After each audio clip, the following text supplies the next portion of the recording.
Welcome to Talk Wrestling here on NoDQ.com and, of course, YouTube. Everywhere around the world, YouTube, and probably Daily Motion these days. But thank you all for your patience the last couple weeks. I know I missed last week's recording. That was due to a little bit of chaos here at the house. Dylan's last week of school was last week, and well, when it gets out of school, it becomes complete chaos and mayhem around the house. So my apologies. Not trying to make excuses, just stating fact. Before I get into today's topic, which has been retweeted all over Twitter, I appreciate the retweets and the hearts and everything. Much obliged, guys. This week in wrestling marks a very dark time for the business. As I tape this, we're into the 3-day period of the Chris Benoit, Nancy Benoit, Dana Benoit tragedies. And while that situation led to the debut of Talk Wrestling 10 years ago next month, I can believe that, 10 years of Talk Wrestling. By the way, big things coming for Talk Wrestling next month for the anniversary. Stay tuned for that. But I feel the need to express once again, my condolences to the entire wrestling world and to the Benoit families, Nancy's and Daniel's families, for what happened. It's not okay that I made such a huge debut based on something like that, but it is, as we say on the Q, what it is. And I hope that whatever healing had to take place has taken place the last 10 years. And I thank you guys for tuning in with me the last 10 years of Talk Wrestling since that fateful first taping, where I ripped into everybody in general. Everybody in my path pretty much got a little bit of a piece of Jeff Meacham on that show. So, but it's still one of my favorite shows. I realize now, looking back, that without Talk Wrestling, I wouldn't have been doing the work I did in the business itself with Epic War and with Battleground and with Wild and things like that. There would be no Jeff Meacham in the business without Talk Wrestling. I'm eternally grateful to everybody that's watched the last 10 years, everybody that's been a part of Talk Wrestling the last 10 years, Aaron, and everybody know DQ.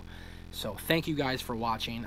Stay tuned in July. I believe it's the 17th. I could be wrong. Maybe July 16th. I think July 16th is the actual anniversary date. So stay tuned for that.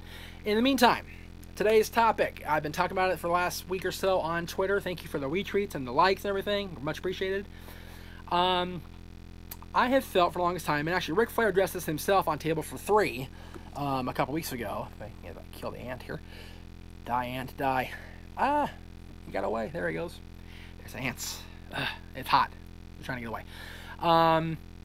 There seems to be an issue with WWE's record keeping in that they being WWE, own either all or most of the instances on video or on photography of Ric Flair's World Championship wins between 1981 and 2000.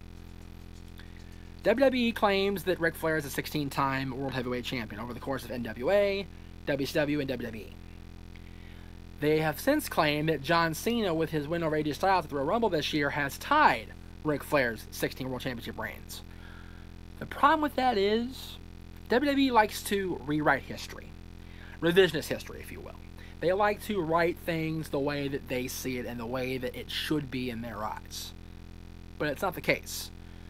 According to my documentation and the documentation of my resident stat boy, shout out to Mikey, Ric Flair is a 22-time heavyweight champion of the world. Now, you're asking me, well, where are the other 6, Jeff? Why does he have 22 and not 16? Well, the first one comes from a little-known title change in the Far East between him and Harley Race. I believe he lost it in New Zealand or lost it in Singapore and won it back in New Zealand, one or the other. There is documentation of this title change. It's in the 10 Pounds of Gold book written by Dave Milliken and Dave Bourne, I believe is his name. There is proof written by, I believe it was The Observer. I could be wrong. Mr. Meltzer, help me out on that. But it did take place, and the NWA officially recognizes it in their record books, I believe. And if they don't, they did at one point. So how can they recognize and then de-recognize it? If it happened, it happened, right? So there's that. When Ric Flair regained the NWA Championship from Sting on January 11, 1991, he was also declared the first WCW World Heavyweight Champion. That was when the lineage for the WCW title started in January 1991. However, WWE's record books state that it's a continuation of the NWA reign. It was not a WCW reign. So they don't count that as two championships, even though WCW did. So go figure that. So there's the second one. The third one occurs a couple months later when Flair was in Japan defending the NWA WCW Championship against Tatsumi Fujinami. Now, Fujinami defeated Flair for what Japan considered the NWA Championship. So Ric Flair left that match the WCW champion, but the NWA Championship was with Tatsumi Fujinami. However, Flair kept the physical big gold belts that we all know and love now, and remained WCW champion until May 19th at the very first Super Brawl, when Ric Flair defeated Fujinami in a rematch to retain the WCW Championship and regain the NWA Championship. Now, the NWA recognizes the title change. WCW did not, but the NWA is its own separate entity, so I count that as the third one. Moving on to 1993, when Ric Flair returned to WCW after being in WWE for a year and a half, and he regained the NWA Championship from Barry Windham, marking his 10th official NWA Championship win. A couple months later, September 1993, WCW once and for all left the NWA as an entity. They became their own physical entity. They were no longer under the auspices of the NWA as a corporate, what do you call it, a host company, a parent company, whatever you call it. With that withdrawal from the NWA, they also lost the rights to name Flair as NWA champion. So rather than strip him of the championship, WCW created a fictitious entity called WCW International to name Ric Flair their first WCW International World Heavyweight Champion. Flair went on to lose the championship to Ravishing Rick Rude at Fall Brawl '93, and it was defended off and on until June 23, 1994, when Flair, who had regained the main WCW Championship from Vader at Starrcade, defeated international champion Sting to unify the championships. Now, a lot of people say, well, he didn't really win the international championship, he just unified the championships. However, he is listed as an official holder, two-time holder of the WCW International World Championship. So, there is that. So that's, what is that? That's 5. What was the other one? Oh, 1994. Not too long after, actually right before he unified the championships with Sting, in April 1994, he had a classic, one of his many classics with Ricky Steamboat at Spring Stampede. The title was held up. 4 days later, at a WCW Saturday Night taping, Flair met Steamboat to regain the vacant championship. There's the 6th one. WWE does not count that vacancy and the reestablishment of Flair's champion at Saturday Night. He just counts it as he won it at Starrcade, lost it to Hogan at Bash at the Beach.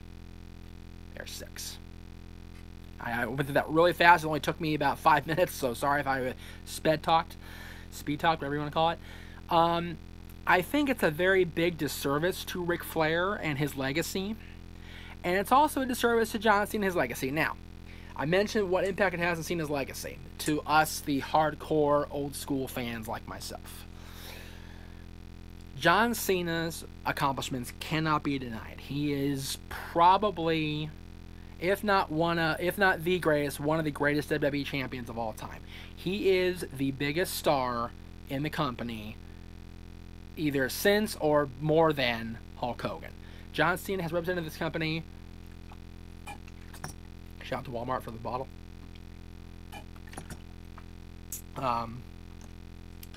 Represented the company in off and on, well, actually not off and on. He has been the standard bearer of WWE for the last 12 or 13 years.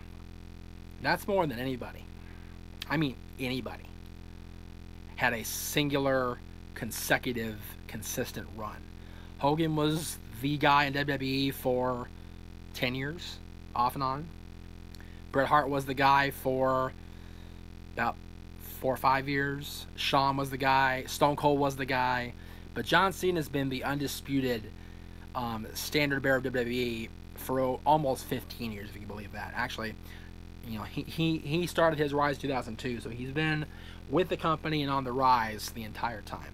You gotta give Cena credit. However, to claim in any shape or form or fashion that he is a greater or as equal world champion as Ric Flair is horsepucky. I'm not going to try to swear, Aaron. Flair is the greatest professional wrestler of all time. I don't care who you ask and who you're going to... I'll even debate it against Hogan, and Hogan is my guy. But Ric Flair is the best ever in the ring. And for him to have 6 of his championship reigns discredited by the company in the world is BS. And I think that WWE should rectify that in the record books. I have a record right here. I will send it to the boss man if I need to. Not Ray Traylor. He's passed away, but Aaron Rift. And there's video of almost all of it, including the ones that aren't listed. The only one that there's no action, no video whatsoever is Flair and Race from March of 1983. There's no video or photography of either of those title switches. So there's that.